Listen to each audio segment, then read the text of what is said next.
Hi, here's a quick video on how to make a really simple face mask. What's great about this mask is if you're not a sewer, you can help with cutting and ironing and give your cut and iron templates to sewers. Obviously, staying safe while you collaborate. Before making your mask, make sure you don't have any symptoms of coronavirus or any illness. Wash your hands thoroughly. You should be using 100% cotton.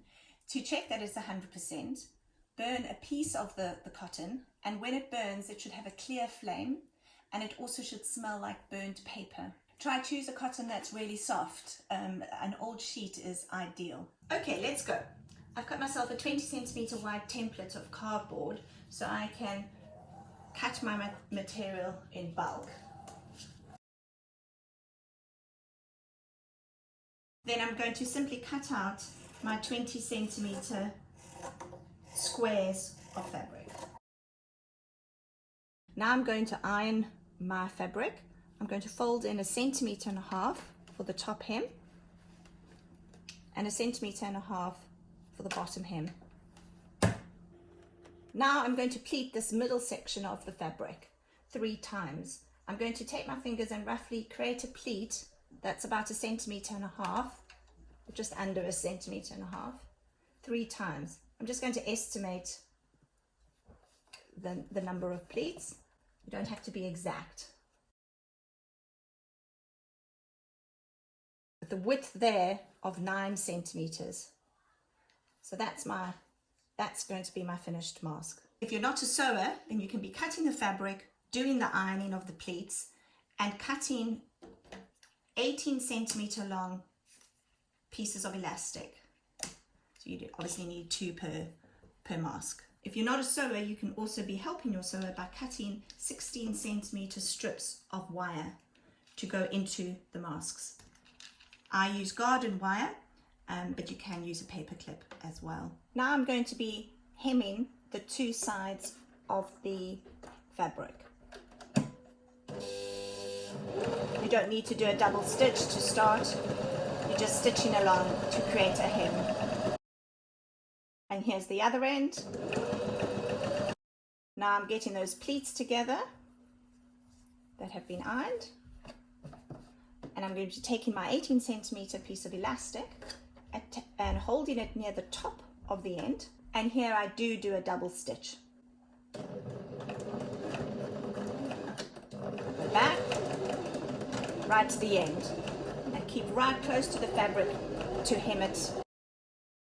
When I'm near the end, I just insert my other end of the elastic to the end, near the end of the mask,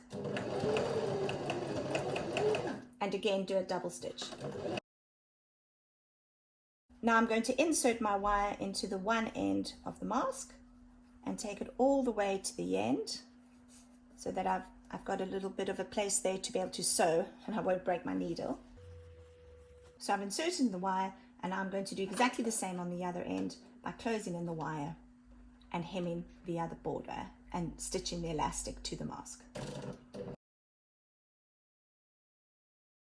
That's it, we're done. You've got a mask that's 20 centimeter long, roughly 9 centimeters wide, got a piece of wire at the one end, and 18 centimeter pieces of elastic sewed into and hemmed on the edges to prevent fraying. It's a really useful mask because of the piece of wire that molds against your nose and your cheeks so that if you're wearing glasses it doesn't mess them up. It also helps to make it more comfortable, the wire. This mask should fit most people, but if you have a smaller face you may need to adjust the elastic to fit your face. So I put it around my ears and then just mold the wire. This mask seems to fit me okay. If you need to adjust it, you can just hem in the elastic. Taking off your masks, take it off by the elastics. Remember to wash your mask in hot soapy water, let it dry in a tumble dryer or naturally, and then iron with a hot iron. Wear your mask for a maximum of 2 hours. If you are wearing your mask for long periods of time, for 2 hours, you could make a ear saver. It's just I've used a piece of felt with 2 buttons on the side, and it helps relieve pressure on the ears. You put your mask on, and then loop the elastic around your 2 buttons. And that's relieved the pressure around my ears. Thanks for watching. Happy sewing. It's really quick if you do it in bulk, like you do lots of cutting of templates and then cutting of wire, cutting of elastic, and then sewing. If you do those in all different steps, you actually could get through loads. So happy sewing and happy distributing to people who need masks. And it's amazing. Making masks is saving lives and slowing the spread of coronavirus.